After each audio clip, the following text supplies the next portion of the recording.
Hi, my name is John Ong. We are from Revelation City Church. And I'm his wife, Monique Ong, from Revelation City Church. So how did we start? So we started off being an events management company called Post Ad. It was founded 2002, and eventually we placed up a foundation. But actually, the reason how we met It's because we were competitors. John owned an events company of his own, and I was actually an accounts person for another events company in the year 2000s. In those times, there were not a lot of events companies, and so lagi kami nagkikita sa mga bids that clients are requiring for their actual events. So we would actually bid against each other, and it would be either her or me who's going to win the bid. Eventually, there was a client back then that decided to put us together. So we both shared one project, and eventually we began seeing each other, and that is how Post Ad came about. So many years after Post Ad, we kind of had that impression that there should be something more than just earning money. And so we got impressed upon us to put up Revelation City Church. Yeah. But we had the strange discovery. And that discovery was, if you're a church, you can't actually do feeding. You can't actually do programs like education programs. So we decided to put up Revelation Foundation. That's right. So in our desire that we could help the community, because where we were situated, we actually bought a property, and the property was a place where it was really in a very slummish area. But we did not know that we were around people that were drug addicts, prostitutes. We had pushers, homeless people, riding in tandem guys, or gunmen for hire. That was the community that we were in. So we didn't actually know while we were building the property that that's what God was situating us in. So we would be in the office, we would actually have Bible studies. Yeah, just for us. But the community were asking, when are we going to open the church? And we're like, we're not a church, we're an office. This is private, we're just doing this for ourselves. But we had like 80 employees, and so we required sound system and all of that. So the neighbors could actually hear. That's right. And so it was a very exciting adventure without us knowing that God was setting us up for something even bigger. And that setup was that we were going to be the light and salt in this place in Sampaloc to be a blessing to our community. And so December 3, 2005, no, 14. Yes, 14. Okay. December 3, 2014, we decided to open up. And we did a survey, how many people would actually go. And about 30 people said that, okay, we will be there. But we were surprised that on the day, we had like 100 people coming here. And many of them were kids. Like 70 of them were like children. And so that became the adventure na we started to actually open our place, not only for the adults, but mostly for children. And these children are mostly street kids and kids that may be even out of school youth. Some are going to public school. And we had a heart for them because we felt like they needed some kind of attention. We saw that they needed education. They needed to learn how to grow in character. So we wanted to give them Christian values also. And we also saw the lack of nutrition. So that's why we started feeding. And so this is where it all came about. We started doing it week after week. We started growing. There were over 300 plus children that would come every week.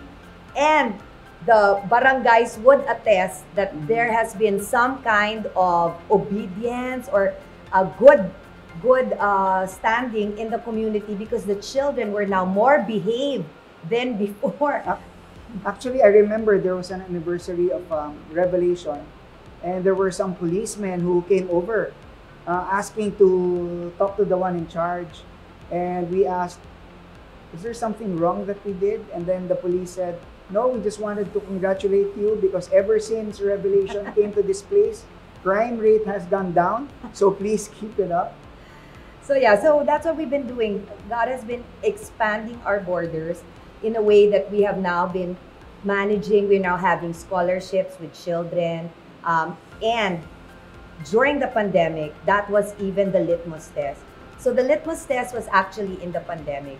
We realized that it was so important that we were ever present during this time because we knew that everyone who was experiencing some kind of breakthrough in their lives are going to experience again some kind of hardship during pandemic.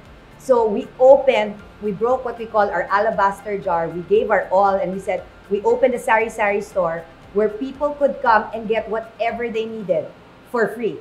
For free. Because we did not want them to actually go back to their old ways of trying to do crimes so that they could survive. So we understood what it was. And when we did that, the Lord honored it that He actually made us like a relief center. So over 20,000 plus families actually experienced what we called, even before ayuda was given out, we were giving out, people would pour in here 1,000 loaf of bread in a day. We had chicken, fish, rice, overflowing rice. We were just canned goods. We were just giving it out every single day during the pandemic. It was unbelievable how God was really blessing our place.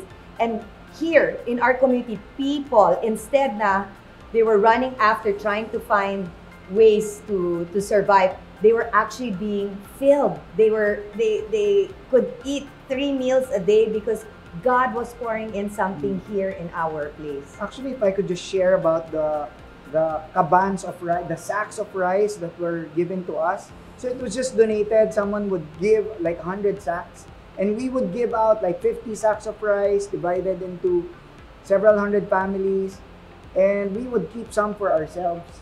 And our staff would actually tell us that the sacks were getting insects because we were keeping it. And so we just had to give and give Just and give. nonstop giving. It was nonstop giving. And also, God opened my heart. Many years ago, the Lord told me, why don't we homeschool the community? But there was no such thing as a community homeschool yet. So imagine, during the pandemic, because of the pandemic, we were able to actually make that come to life. Parents in the community were shocked that their children were not going to go to school, that public schools were closed, and that their children will have to be stuck at home. They did not know what to do, but we were ready. So here in our church, we were able to gather all these parents who needed help, who needed to be taught how to teach their kids. And it's so amazing because we have about 100 families that took this program, and until today, they are reaping the benefits of being able to teach their children at home. And this one, it's such a blessing because every week they come here, we equip them, we train them, we feed them, we prep what they need for their kids, and their kids are doing very, very well despite of the hardships that we saw during pandemic when it came to the sector of education. Well, the problem is, the problem, it's a cycle. Education is very important, which is why we didn't want to let go of that opportunity to give them better education.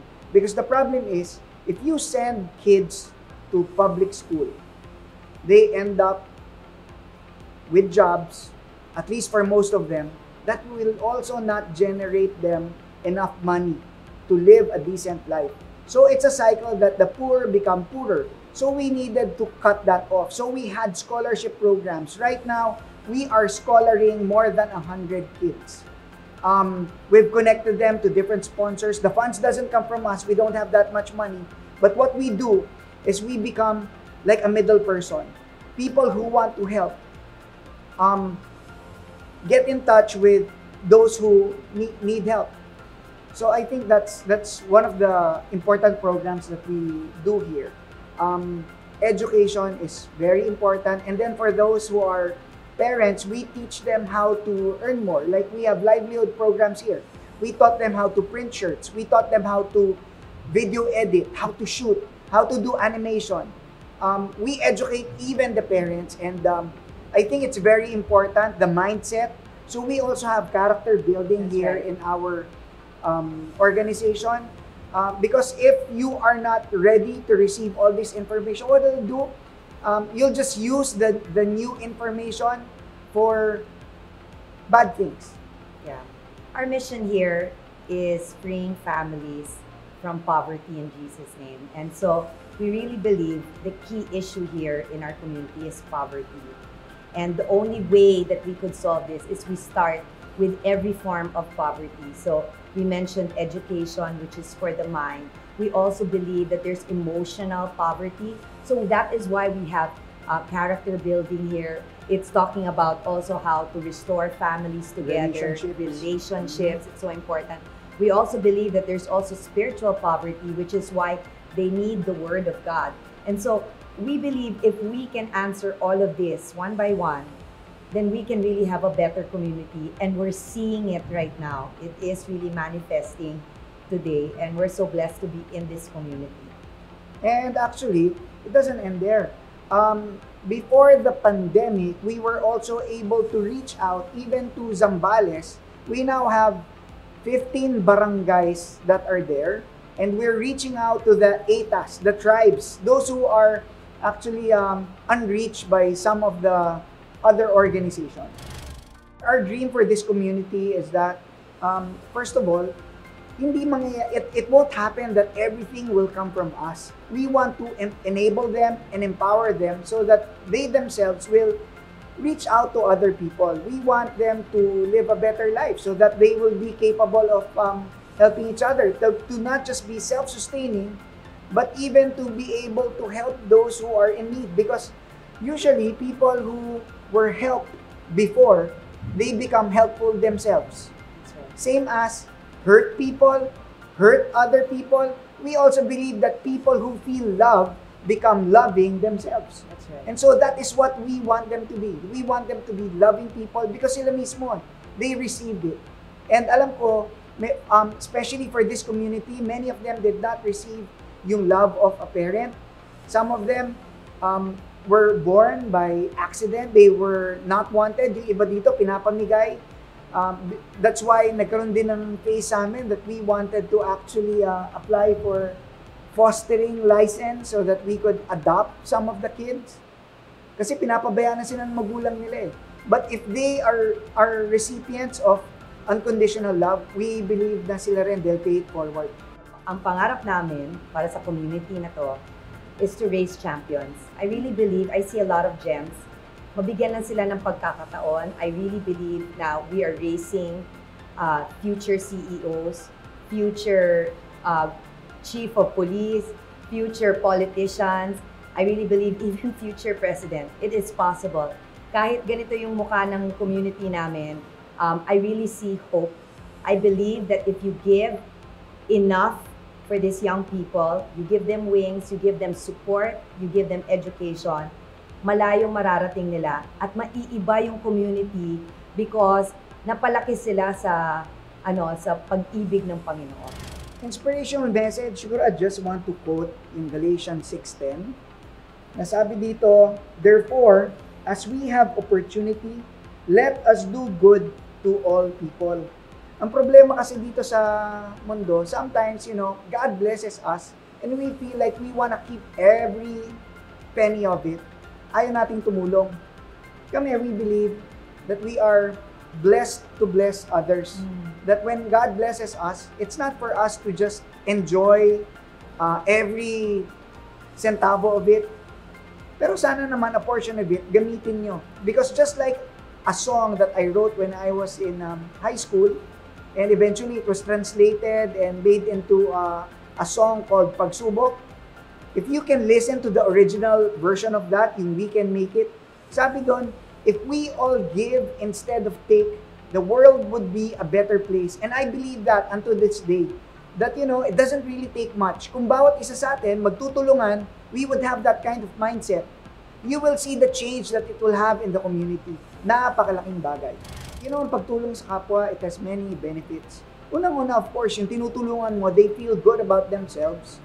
Kasi, pagka ikaw, just like what I said earlier, when you are a recipient of help, it is natural for that person that when someone approaches him, he would want to help back.